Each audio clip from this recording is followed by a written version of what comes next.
All right. Well, hello, everyone. Today's webinar is episode number 80, and we are covering women's health issues along with type 2 and blood sugar. So we just finished recording, but I'm recording this now to kind of cue you in on what's coming. This is a great webinar. Lots of good questions that came in. We talked about female hormones and different things like menopause and how that affects health and cancer risks and diabetes and things like that. So you're in for a treat here. And also wanted to mention, if you're watching this as a recording, which you probably are on YouTube, want to invite you to join us live on the Fixed Blood Sugar webinar. We do this every Thursday at 11 a.m. Central Time, and you can register to join us by going to bartonwebinar.com. And just put in your email address there and you'll get notified of our next live webinar. So you can join us and get your questions answered. And as a reminder, this webinar is really supporting the Diabetes Solution Kit that is found at bartonpublishing.com. And if you don't have a copy of this yet, this is like the manual or the guide or the Bible for blood sugar issues. And so this teaches all the things that Dr. Saunders teaches his patients and how to get your blood sugar under control. That begins with the phase 1 program of lowering your carbohydrate intake to 20 grams net carbs per day. And Dr. Saunders talks about how that is like shutting off the faucet. If your sink is overflowing in the kitchen and it's spilling onto the floor, that's like you've got too much sugar in your body. And so if you can reduce your carbohydrates to 20 grams a day, that's like shutting off the water. And then that gives your body the ability to fix the clogged sink that's causing the overflow. And so you may have heard the clogged sink analogy that Dr. Saunders talks about. But that's a really good picture of what that does. And so you can learn about how to get going here with the Diabetes Solution Kit. This has recipes and a grocery list and exercise and meal planner, all sorts of information about supplements and vitamins and minerals that are helpful, foods to eat, foods to avoid, all that good stuff. You can find this. Actually, we have a link at bartonwebinar.com. If you scroll to the bottom of that page, you can get a copy of this. Either the digital or the physical copy. Digital is $19.97, and then to get the physical workbook printed and sent to your house, we can do that for an additional $20 plus shipping. And so, also as a someone watching or participating in the webinar, I can give you a 25% coupon code on any of our products, and that is just once you're checking out at bartonnutrition.com or bartonpublishing.com, enter the coupon code webinar25, and that will save you 25% off all of our products. But without further ado, let's get you into today's webinar. So enjoy.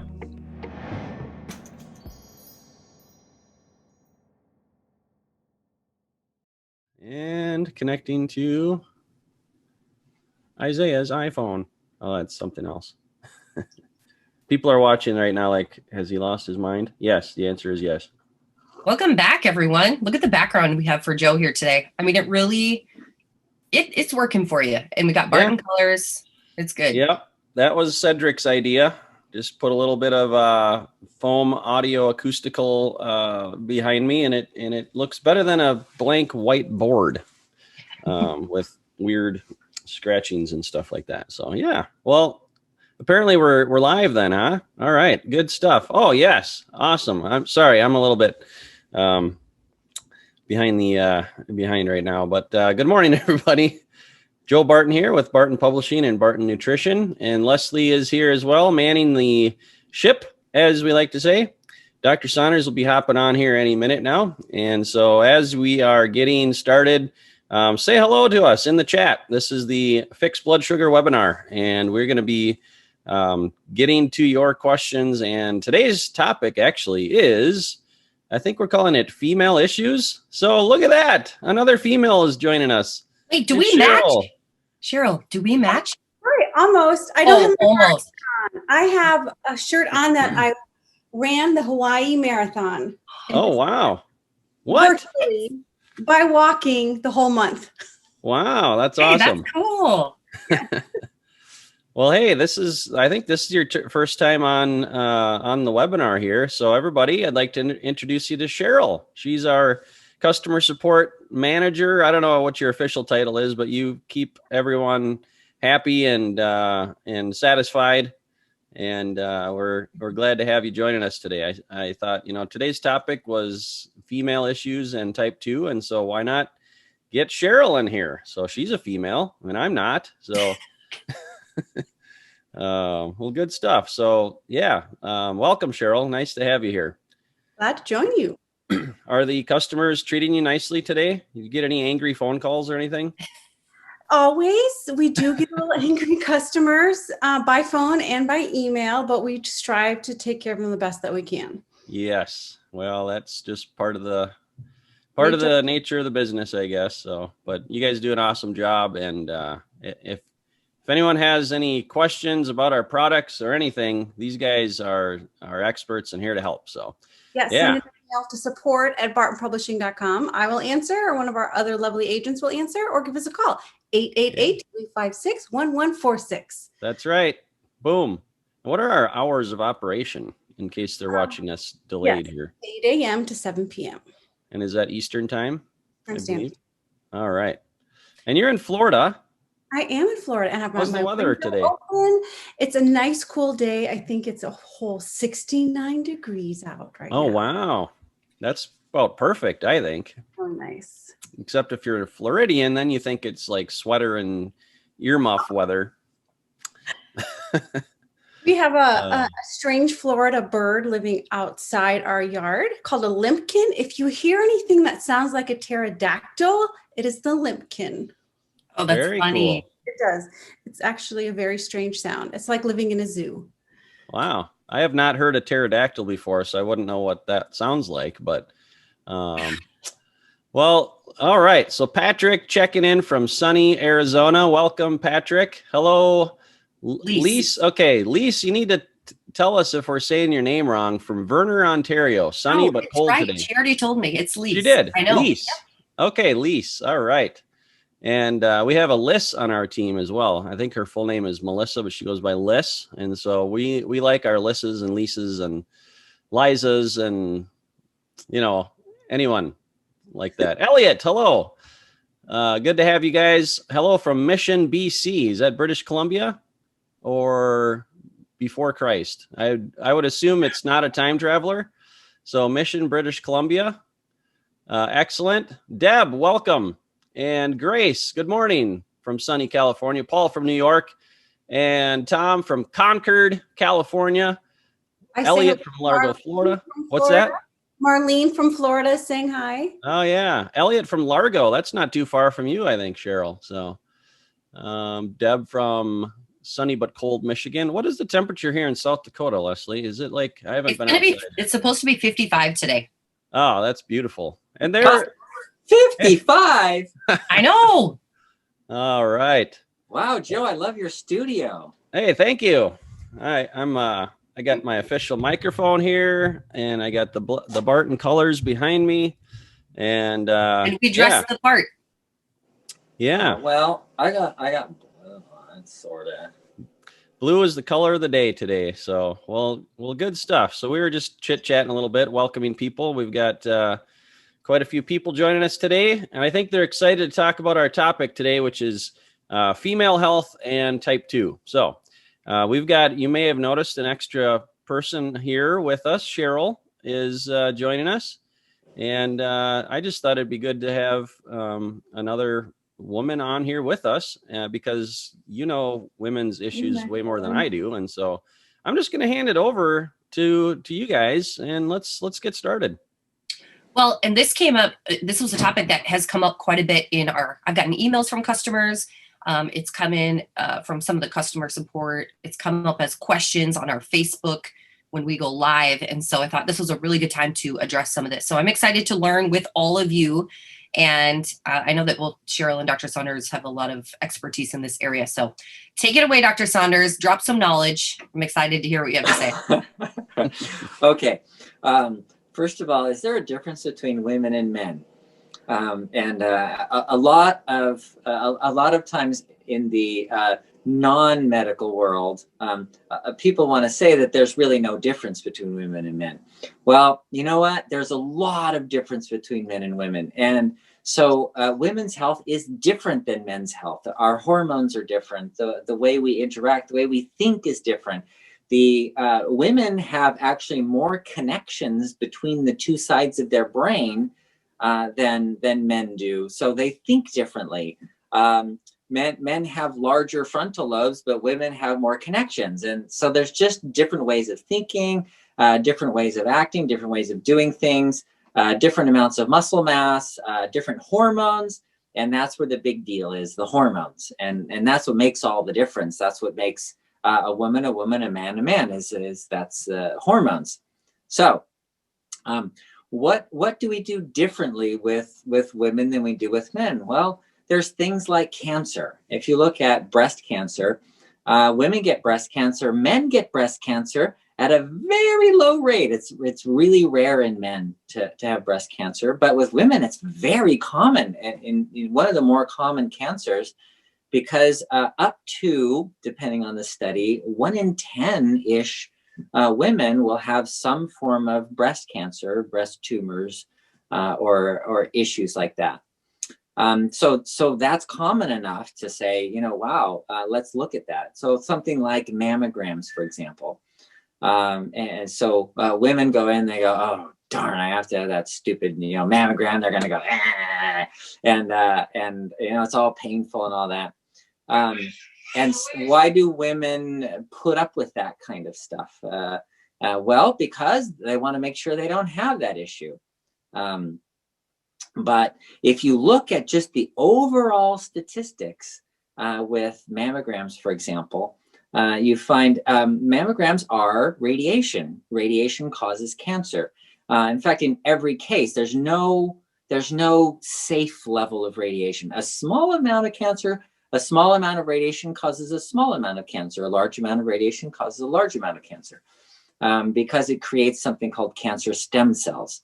Cancer stem cells are created by radiation. So in the largest studies, like in Oslo, when they did 100,000 women and they looked at cancer rates and mammograms, the women that had mammograms every 2 years had 12% more cancer than the women that had mammograms every 6 years. So the fewer mammograms you have, the less cancer you have overall, statistically speaking. So does that mean you should never have a mammogram? No, there are indications for finding out what's that lump kind of thing. So there might be an indication for a mammogram, but it's not really a great screening test because it is radiation. It is a problem. So I've most of my patients get what's called thermograms.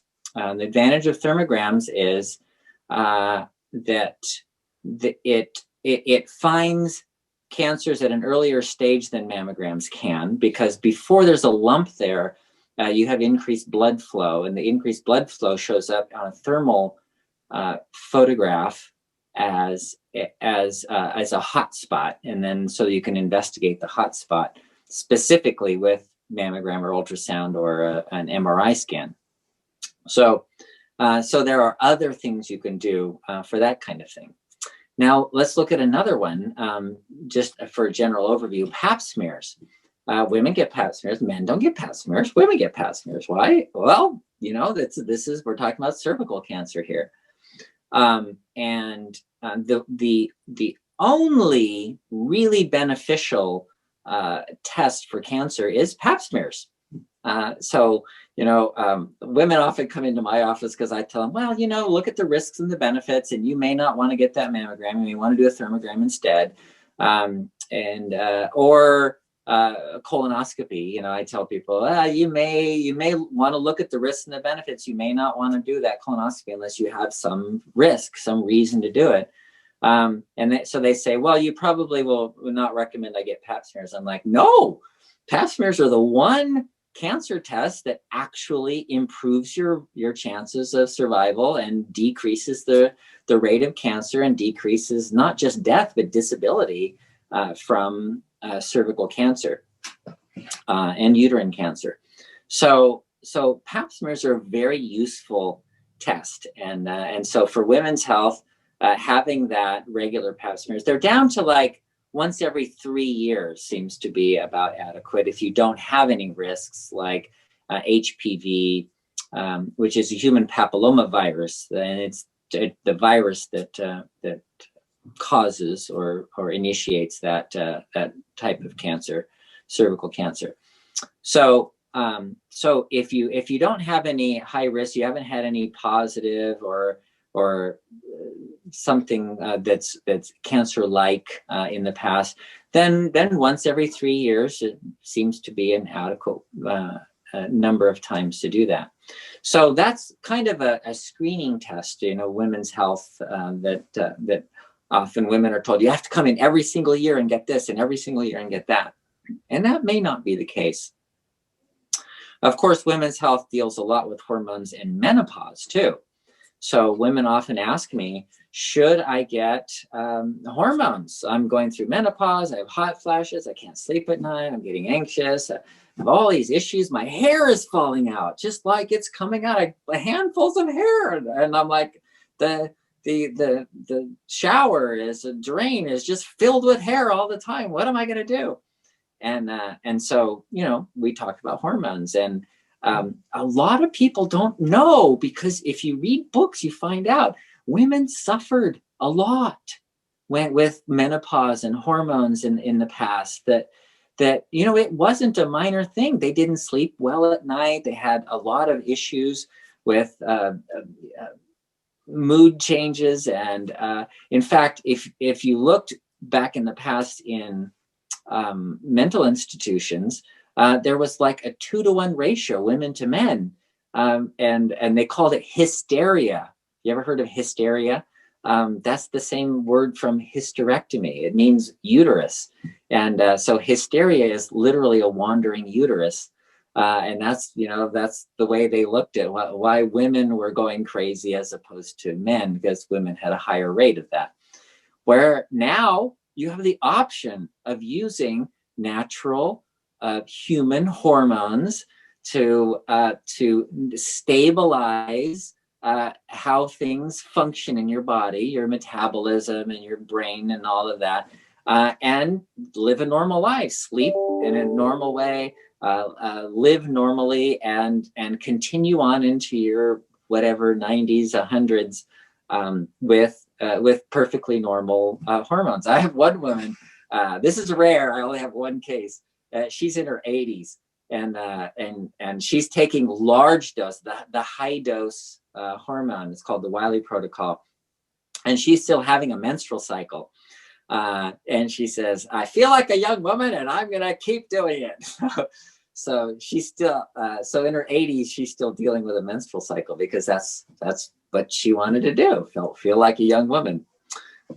So that's kind of an overall picture of generally why women's health is different than men's health, and how far we've come and how advanced we are at being able to help women live normal, productive lives well into their 90s or 100s, because women tend to live longer than men anyway. Cheryl, you have any comments? Yes. Well, I have thoughts, a question. So what happens if a woman doesn't take hormones? Is there any benefit to just letting it go naturally? Or what happens if a woman decides to do hormones? Is there a limit for how long? Like, I know women in their 70s who are still taking hormones past the menopausal age. Is there a danger to doing that? Oh, that's a great question.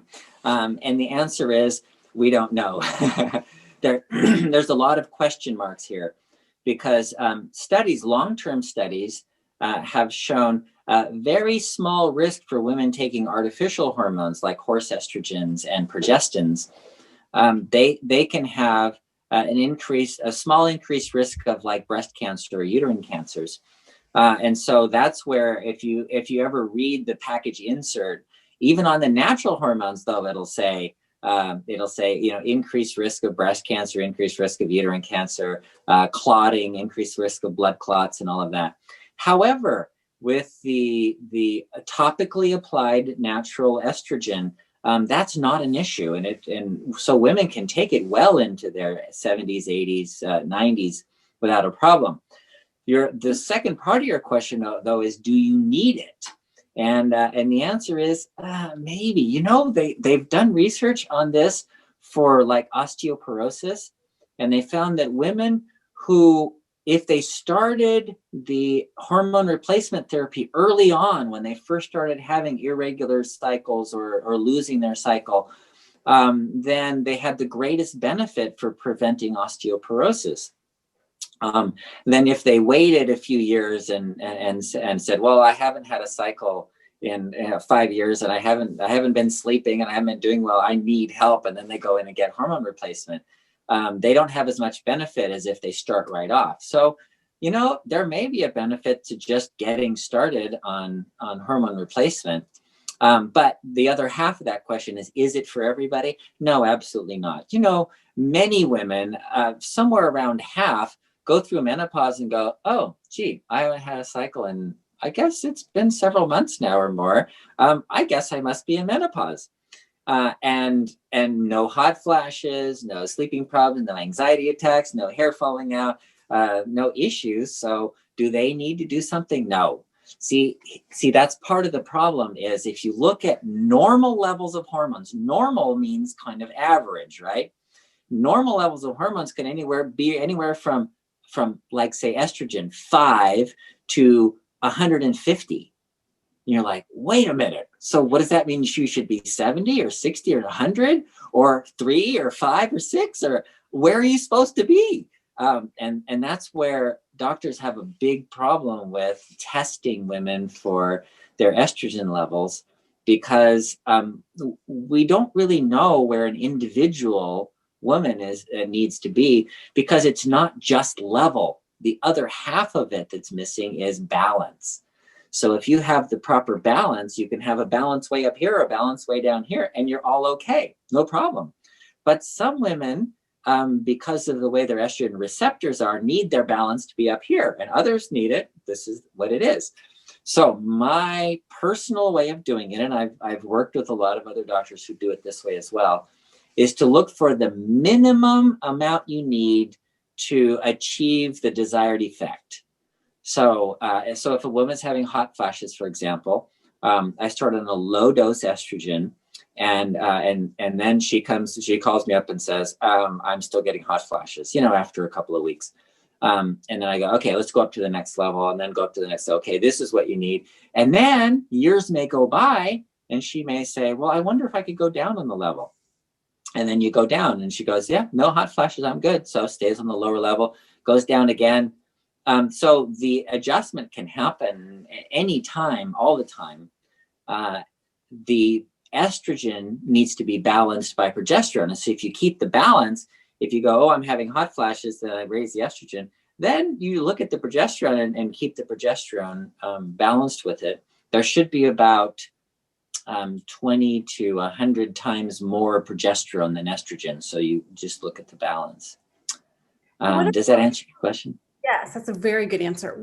Now, I've noticed a lot of more younger women are going into menopause. So it seems like 50s, 60s is what's kind of normal. But now a lot of women already in their late 40s going into menopause. Is that normal? Is it a result of a modern society?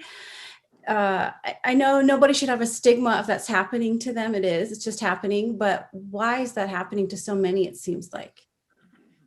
There are several reasons for that. Part of it is estrogen disruptors, like you said, with the normal society. We have a lot of estrogen disruptors in our society, including a lot of the agricultural chemicals are estrogen disruptors. And then people have heard a lot about BPA, which is found in plastics, which is an estrogen disruptor.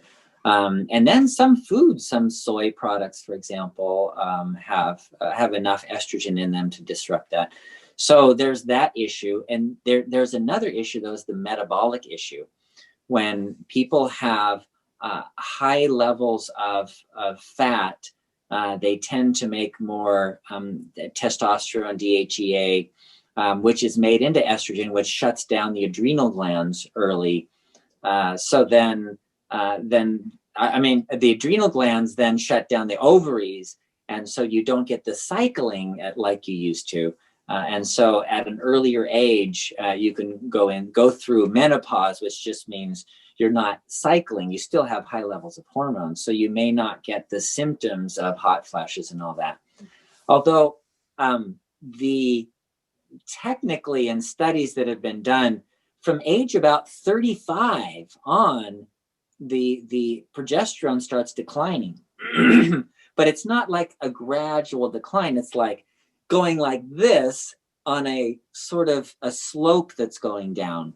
So you can't like measure it once and go, oh, your progesterone's low. It's not that easy because of the way the cycles happen, this constant change. So there are tests that you can do where you do the saliva test like every day for the whole, it's not every day, but almost every day for the whole month. And so you can see your cycles, your estrogens go like this, your progesterone's going like that. And that can give you an idea. And I know a lot of, some of the naturopathic doctors that I work with use that test to look at those. But yes, there's a lot of reasons why menopause can happen earlier. And part of it is progesterone, part of it is estrogen. Hello. Okay, today's Fixed Blood Sugar webinar is sponsored by Easy Relief Magnesium Spray. Now, this is fast absorbing magnesium that is a topical spray that you spray on your skin. And it is vital for over 300 functions in your body. Now, the nice thing about this magnesium is, first of all, you don't have to ingest it, so you can't take too much of this. Your skin is great at absorbing only what it needs. So you spray about 30 to 50 sprays of this per day. And I personally do it 2 to 3 times a day of 10 to 15 sprays. And I do it on my chest and my legs typically. And this is going to correct the deficiencies that most people have. Now, how do you know if you need magnesium? Usually the symptoms are you have muscle cramps, trouble sleeping, if you're fatigued, if you have erratic blood sugar, if you experience any type of numbness or tingling, or if you feel down in the dumps or feeling blue. Now, those are all different types of symptoms that a lot of times magnesium can help with. So highly recommend this product of Easy Relief Magnesium. It is super easy. You spray it on. You don't have to take a pill or anything like that. And you don't have to worry about absorbing too much. This absorbs quickly. Now, this will get into your body in less than 2 minutes, into the bloodstream and circulating through. So it's a lot faster than if you take a pill with magnesium in it. So it's super important for metabolism, metabolic function. If you have insulin resistance, magnesium will probably help with that. There's a connection between low magnesium and insulin resistance. It's great for relaxation and sore muscle relief. It helps you sleep. Great for muscle cramps and achy joints. There's no sticky residue. So a lot of times if you find a different magnesium spray, it's not bonded with water like this process has done. So this doesn't leave a sticky residue at all. So it's great. It doesn't sting. It improves your mood. And there's just all sorts of different, again, there's 300 different functions that magnesium is used in the body. Highly recommend it. It's 365-day guarantee, just like anything. You can get it at bartonnutrition.com. And if you want to save 25% in addition to our already discounted prices, use this coupon code webinar25 as a coupon code. Again, that's at bartonnutrition.com and Easy Relief Magnesium. Highly recommend it. Dr. Saunders approved. It's all natural and safe. Get yours today. All right, thanks. Now back to the webinar. Okay, I have 2 questions. Published at work articles about poop. You talk about why that's so important in your function of hormones. Oh, yeah. Putting you on the spot.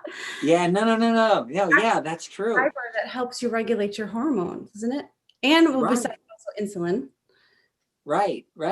The metabolism of your gut is really important for your hormones.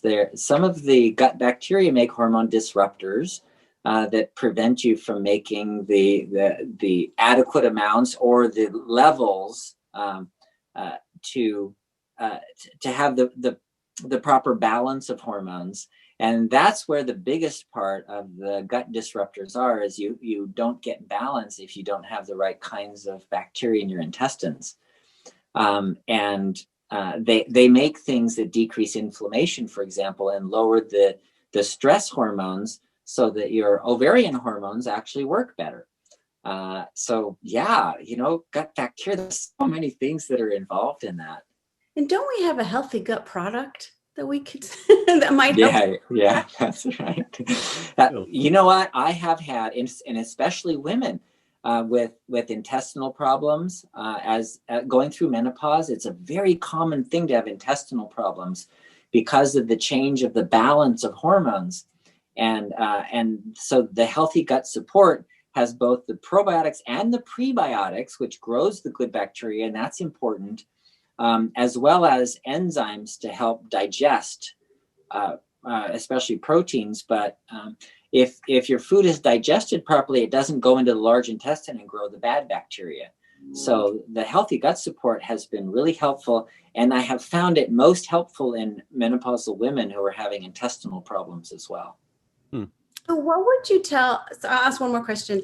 What about, I know we talk a lot about diabetes on here. Do you address someone with a diabetic problem and insulin resistance differently in premenopausal than you do in postmenopausal? Wow, that's a great question. I don't. Okay. But because I don't look at it in terms of menopause. I look at the big picture and look at, you have these menopausal issues, and you have this prediabetes or diabetes issue, and you're overweight, and you have these hormone imbalances. So I look at the metabolic hormones and the steroid hormones. But that's a good point. I haven't actually specifically looked at, because you're in menopause, you're going to have this kind of metabolism. It's going to be a little different, so you might work on it and look at it in a different way. I've kind of seen it as more an individual thing, but I hadn't thought of that. That's a really good thought. Joe, I think you're going to ask a question. So quick little housekeeping here. Might have some guys watching us live like, hey, what's all this talk about menopause? I don't know what's going on here. I thought this was a webinar for blood sugar. Well, it is, but every other week we like to cover a topic that's a little bit more specialized, and today is women's health, and then next week we'll be back to like the basics of type 2. Also, just so you know, in case you didn't know, if you're new, we have our website called bartonwebinar.com, which links to our YouTube channel and has all of the recordings from previous webinars that we've done. So today is episode number 80, the big 80. So yeah, woo! But that means we've done 79 of these before today. And so there's a lot of great videos that you can find on our YouTube channel. Just go to bartonwebinar.com, and then on that page you can find the link to our YouTube page. And also we do have like frequently asked questions, and we've got 4 on there now. We're going to get a few more up there as well, just to kind of make things easier. So if you like question about sweeteners, or why are my blood sugars higher in the morning, and how do we change? When do we know to switch from phase 1 to phase 2 from the diabetes solution kit? So, anyways, and if you're watching this on YouTube right now, that means you could be joining us live if you wanted to. Just register at bartonwebinar.com, and you'll get an email inviting you to join us every Thursday at 11 a.m. Central Time, and you can get your questions answered. And so we're going to transition now to the second half of our webinar today, answering your questions about type 2 diabetes, blood sugar, or women's issues as well. I mean, that's part of today's call as well. So if you have any questions like that, we'll be happy to take them and help answer those as best we can. And we also like to give a disclaimer, just saying that this is for informational purposes only, and we can't answer specific questions like that, whatever. You can take anyways, like everyone is different. So you need to work. We don't know your specific situation. And so we like to just give that disclaimer to work with your own healthcare professionals and that. But at the same time, Dr. Saunders gives great wisdom and information that is very helpful. So I think you can use your discernment there to know what we're saying. Anyways, let's get into some questions here. And Leslie, if you want to get us rolling. Okay. First question from Deb. Hello, Deb. Hubby is on Trulicity. A1C gone up to 7.7. Doc put him on Amaryl, which stops the pancreas from making insulin. I don't like the idea. What do you think? And go girls, she said. Good. I entirely agree. I don't like Amaryl as well for the same reason. Because it's supposed to decrease insulin resistance, but over time, it really it's a short-term solution for a long-term problem. It doesn't deal with the problem. So remember we talked about the sink overflowing, the water's on, the sink is plugged, and it's starting to overflow, and you're given a mop to mop it up. That's what these drugs are. They're essentially a mop to mop up the floor. And so what the diabetes solution kit does is instead tells you how to turn off the water. So that's why it's so important that you work with your diet first. And as you lower your blood sugar and have better blood sugar, then you can deal with you don't need the mops anymore to mop up the excess water spilling over. And that's essentially what the drugs are. They're just mops to mop up the floor. So if you have more overflowing, then the doctor just gives you another mop. That's not a long-term solution. That's really not a good way to do it. So you can use those as long as the sink's overflowing. But then when you get into phase 1 of the diabetes solution kit, then it stops the flow of sugar into your blood so that you don't need those anymore. So then as your blood sugar drops down, then you can talk to your doctor and say, okay, my blood sugar is getting too low. I'm really worried that I'm going to get hypoglycemia. Which medication can I stop first? Which should I stop first? Okay, and to tie in a little bit with our phase 1, Mike has a question about, he just wants you to elaborate on dieting for pre-diabetes. He was still having neuropathy until 3 days ago when he dropped fruit, berries of all sorts, and all carbohydrates. And so that helped him.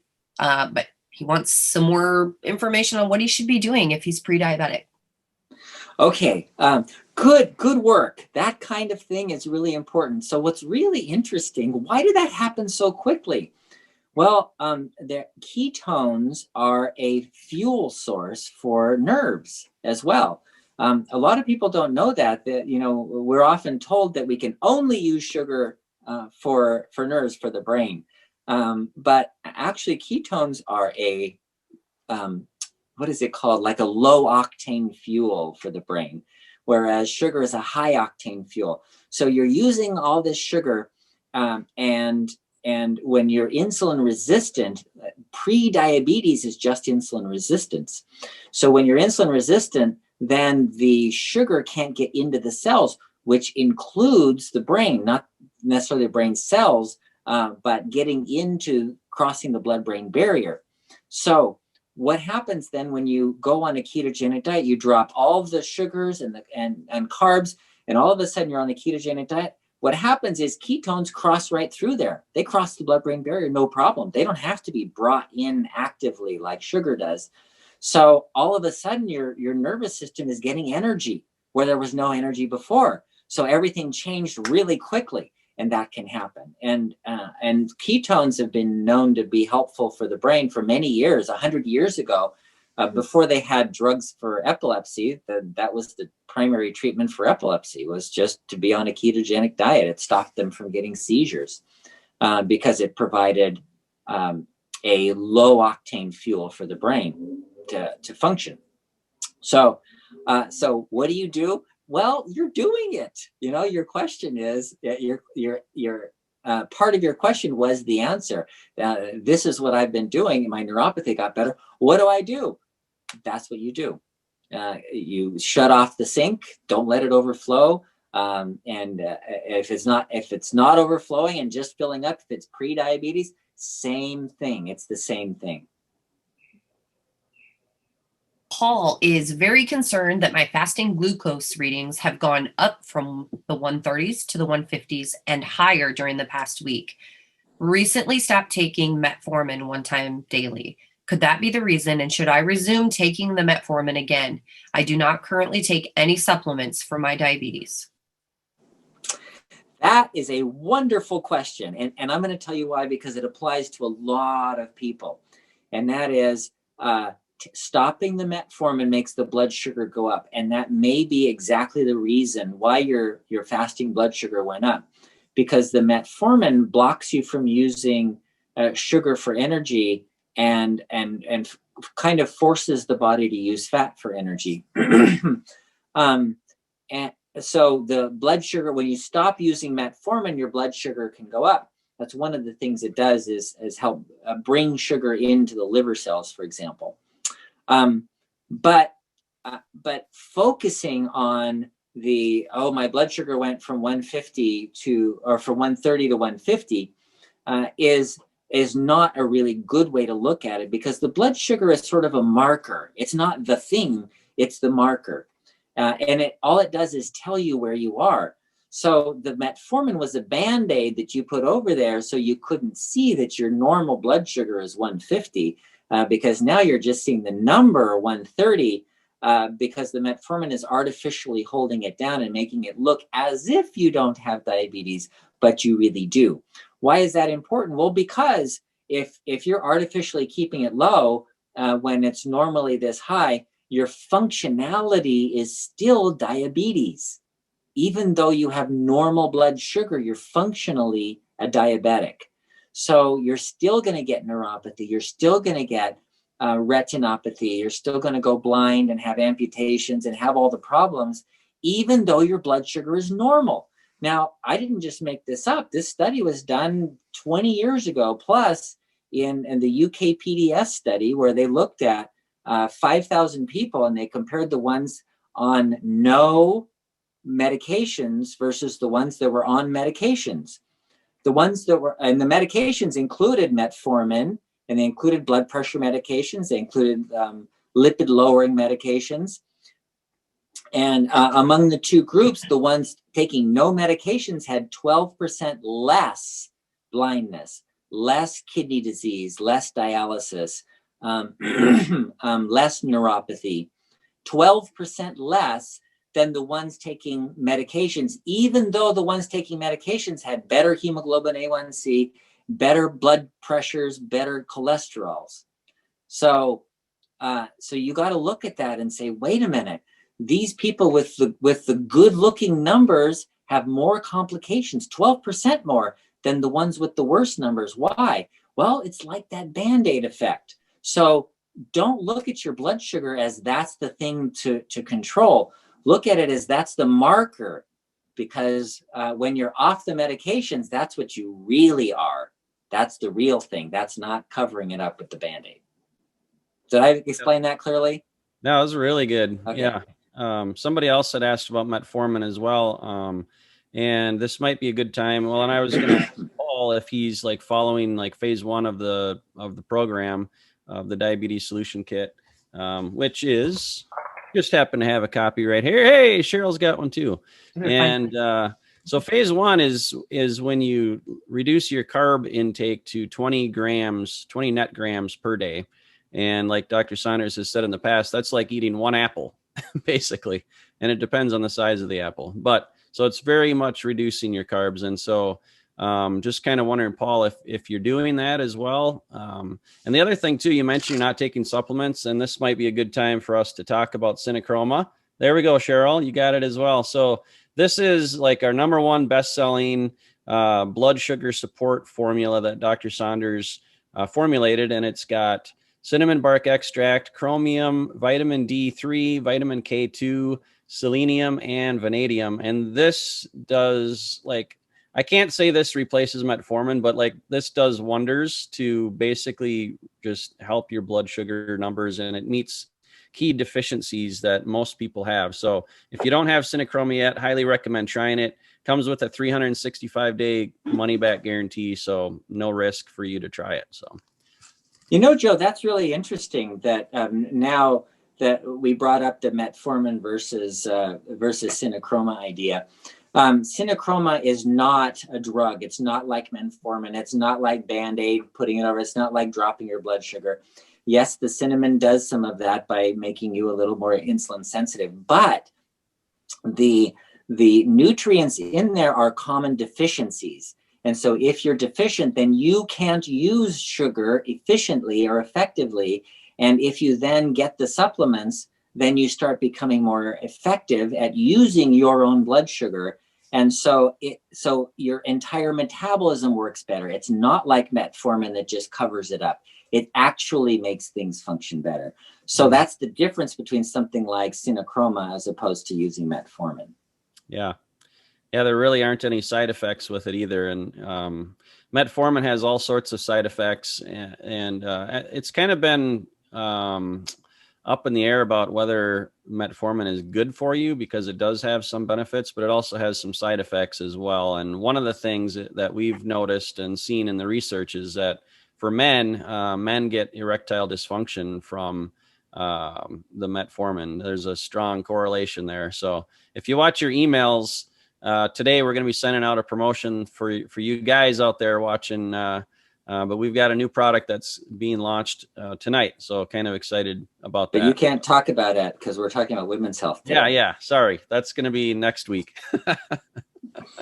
So, all right, let's get back to these questions. We got a lot of good questions. We got about a little less than 20 minutes. So good. All right.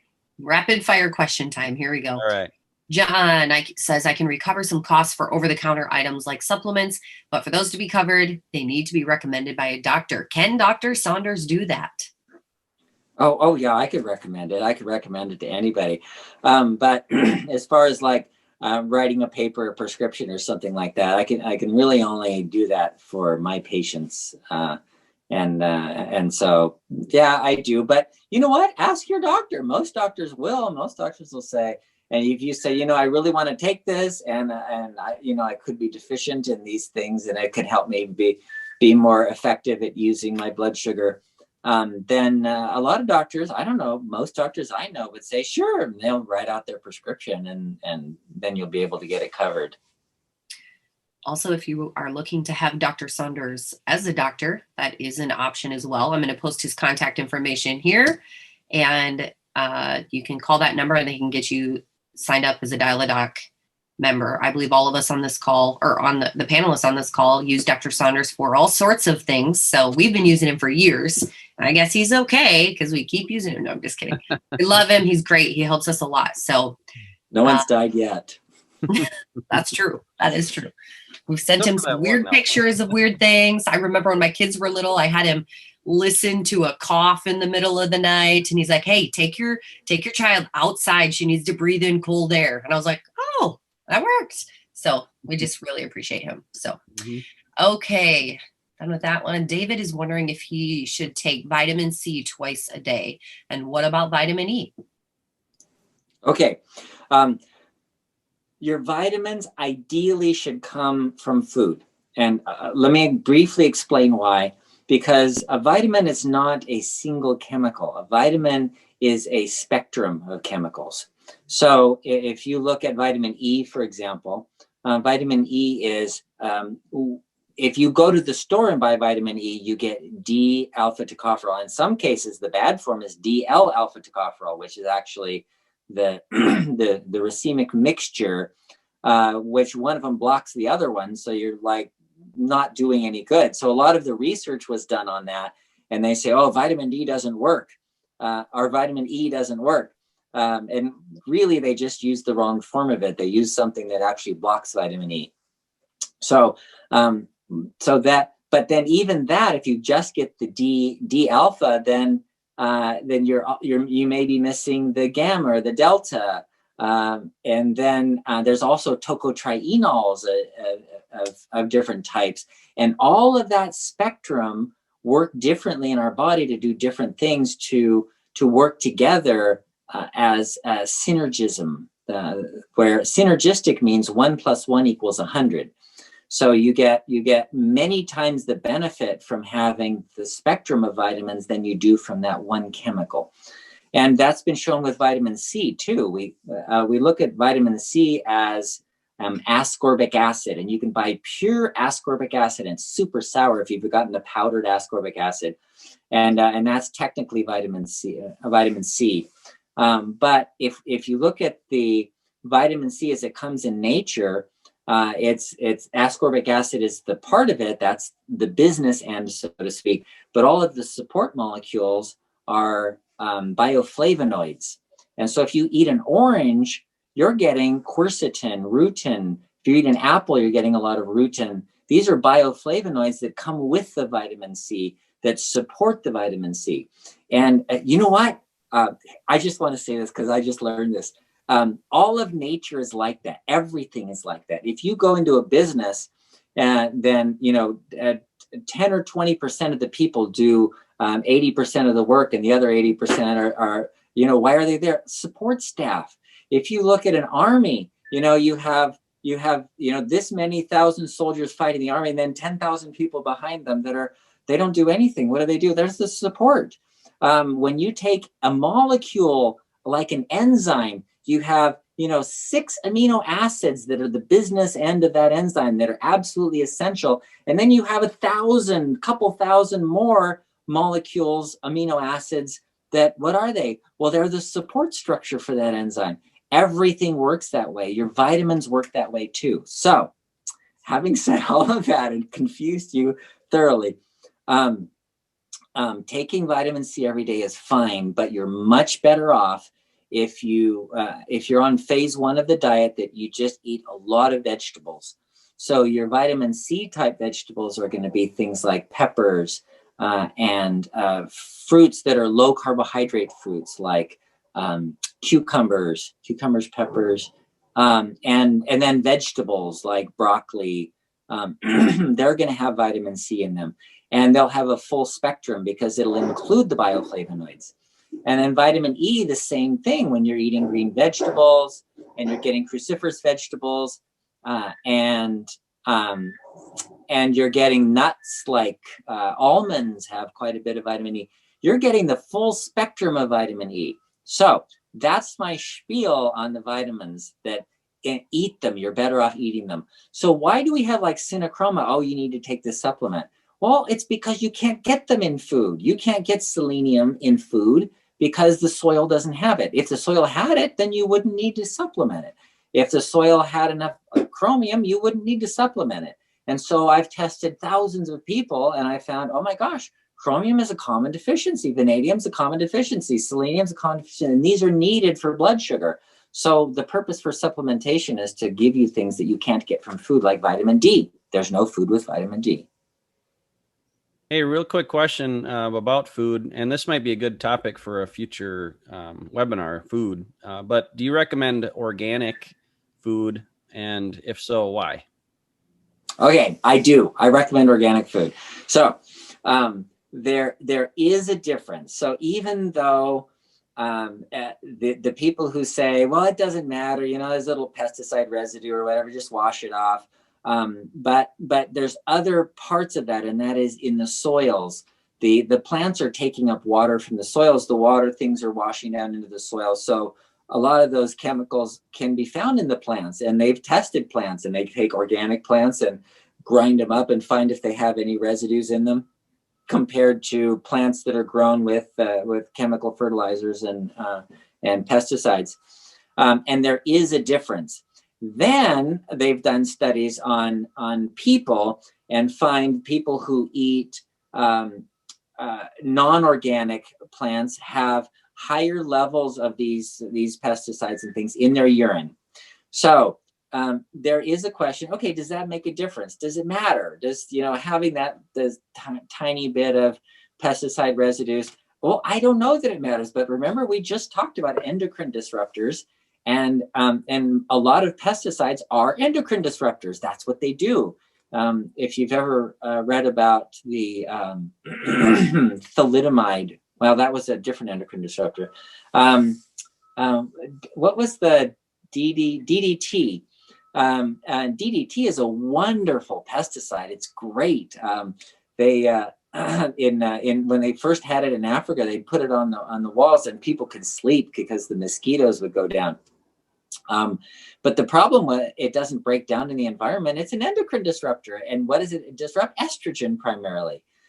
So that's where it became a problem. Even in the residues from the environment would get in to the animals, and then the animals would lay eggs that weren't fertile, or they would break easily, and they'd have other issues because of the endocrine disruptors. So the answer is, you know what? There may be an effect, and there is a difference. And so whenever I can buy organic, I do.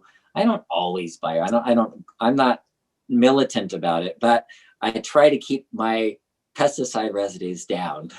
Mm-hmm.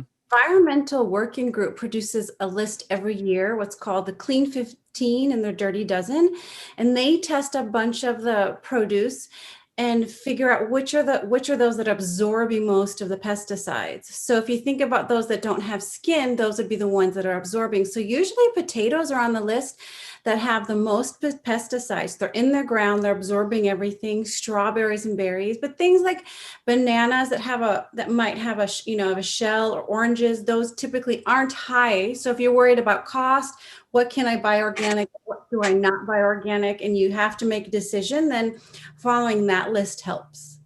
Mm-hmm. Great idea. Good question from Alan here. He's having a hard time cutting carbs, especially sweets and chocolate. So this is a man after my own heart I can relate with.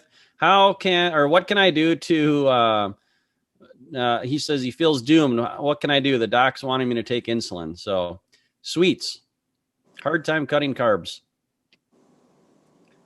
I don't know, Cheryl, what do you do? Healthy fats are important to help you do that. I enjoy sweets too. It's hard when you get on a roll. It's hard to quit it, but then once you're there, then they become a non-issue. It's like, oh, I don't need that cinnamon roll. I don't need that cookie. You don't even want them anymore. But I would say it's probably just saying no to everything that you can helps. It took me a long time to reach that point. I'm also I love sweets. I definitely have a sweet tooth. That's me. When I was a little kid, I would literally scrape candy off the sidewalk that's melted into the sidewalk and half eaten, and I would eat it. That's how much of a sweet tooth I had. Now I still have a sweet tooth, but I eat things like raisins and grapes and apples and oranges. And so I've kind of trained myself off of them. But like Cheryl says, you kind of lose a taste for it. I used to love donuts, for example. And then I went for a couple of years without eating any donuts. And then I was at somebody's house and we were helping them move, and all they had was donuts. And I'm like, okay, I'll eat a donut. I love these apple fritters anyway. And I ate it. You know what? It didn't satisfy like an orange does. It just wasn't as good. So you know what? I don't miss them anymore because of that experience of not liking it, or having been off it for a while and then eating it and going, it wasn't that good. It wasn't worth it, kind of thing. But don't you say too, just to avoid anything sweet? So everybody's like, well, I'll just drink Diet Coke or put a little stevia in my coffee. You still taste the sweet, and that's not good for you. Having the taste is that does not help you avoid sweets. So just take them all out of your diet. That's true. That's true. I agree. And I've done that. Yeah. Triggers your pancreas to kick out insulin, and then that just becomes a vicious cycle of craving now. Right. Carbs. So one thing that might help you, my kids and I did a competition of not eating sugar. So every time I ate sugar, I had to pay them $10. And then every time they eat sugar, they had to pay me $10. And so there was this constant competition going on for a whole year. We did it. So we had essentially zero. I actually had to pay them a couple times, but pretty close to zero sugar for an entire year. Nothing with any processed sugar in it. One other thing that we probably need to do another webinar on this, but I think we focused on your why and really figuring out what is the reason that you want to get healthy. Not just that you love sweets, but what do you love more than sweets? Is it your family? Is it being active, or what is it? Are you sick enough to where you have a really bad prognosis, or what is it? Why do you want to change? And that's kind of one of the most important things I think that you can do. So really focusing on that. If you're visual like I am, I numerous times in my life have had even like a 3-ring binder with pictures of different things to keep me focused. And you may have to visit that often or hang it on the refrigerator or do something like that. But having those reminders, I think, are really, really important.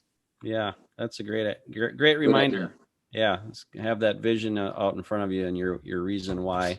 And then the other thing we talk about is the 6-10 reset, Alan. So if you are craving sweets, well, first of all, with chocolate, you can get dark chocolate that's like 75% cacao and a lot less sugar. That could be all you need maybe after a meal just to kind of satisfy that chocolate craving.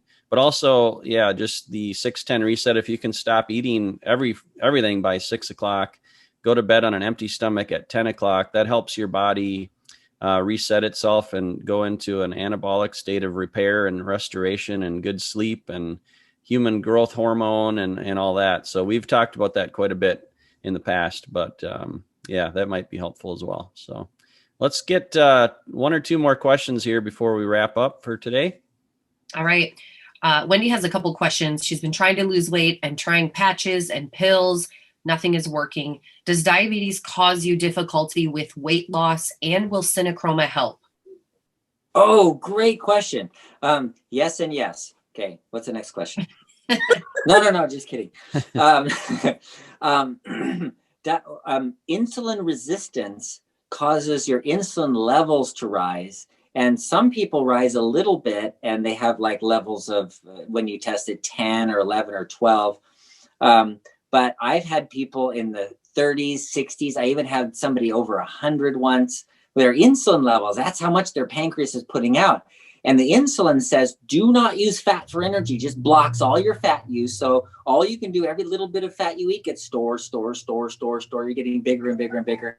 So absolutely, diabetes, insulin resistance can, number one, prevent you from losing weight because you can't use fat for energy. And number two, you put on weight. So both of those happen. And so the second part of the question is CinnaChroma can help. Well, if you're more sensitive to your insulin, if you have enough chromium that, if you were low in chromium and then you add in the chromium, you become more sensitive, then the insulin level goes down, and that will make it a lot easier to lose weight. Today's Fixed Blood Sugar webinar is sponsored by CinnaChroma, our best-selling advanced blood sugar support formula. Now, thousands of people around the world are taking CinnaChroma every day as part of their program to fix their blood sugar using natural ingredients that simply work. Now, Dr. Saunders formulated CinnaChroma to meet key nutritional deficiencies that most people have unknowingly suffered from for far too long. With CinnaChroma, you get a blend of 6 key ingredients. The perfect combination of chromium, vitamin D3, and vitamin K2, which it's important to take those 2 together, selenium, vanadium, and our 10-to-1 cinnamon bark extract. Now, if you're not already using CinnaChroma, I highly recommend that you give it a try and see how it helps your energy, your weight, and your blood sugar numbers. You can get CinnaChroma at bartonnutrition.com or on Amazon. If you get it at bartonnutrition.com, you can enter the coupon code webinar25 and you'll save 25% off at bartonnutrition.com. But I realize some people like to go to Amazon as well. So anyways, CinnaChroma, highly recommend. Now let's get you back to the Fixed Blood Sugar webinar. Yeah, we've had a couple of questions about stress and cortisol levels, and so that might be a good one to end on here. But I was just going to say, like, all of these different things that we're talking about, like, the more you can apply to your life and implement, the more success you're going to have. So eating that low carb diet, stop eating by 6 o'clock, get a good night's sleep, be in bed on an empty stomach by 10 o'clock. And, you know, doing some journaling or taking time away from stressful things in your life to do like I like to call it a brain dump, and where you just like write everything down with pen and paper and get away and do that. And just helps to kind of refocus your mind and get rid of some stress, things like that. All of these things that you can implement are going to be helpful for you in many ways. And so, yeah. My family, we like to make it into a game. My daughter and I, for example, right now are no eating after 3 o'clock. So if I eat anything, I took one bite of a pickle, and so my wife is, you owe $20. So it's $20 now. Every time I eat something after 3 o'clock, and then if she eats something after 3 o'clock, she owes me $20. So we just make it into a fun game, and I think she owes me $60 and I owe her $80. So that's where we are after 2 weeks. Yeah, that's good. Good stuff. You gotta get the Cash app and just send it to them right away, so you don't have to. Right. It's painful right then. Yeah, that's a good point. Oh yeah, that's a good point. Well, we reached the top of the hour. This has been a great webinar today. Lots of good stuff covered. Everywhere from women's health to metformin to all sorts of good stuff, sweet cravings and everything in between. So thanks for joining us, everybody. We're going to be back here next week at 11 o'clock a.m. Central Time. Would love to have you join us. Also, check out our YouTube channel.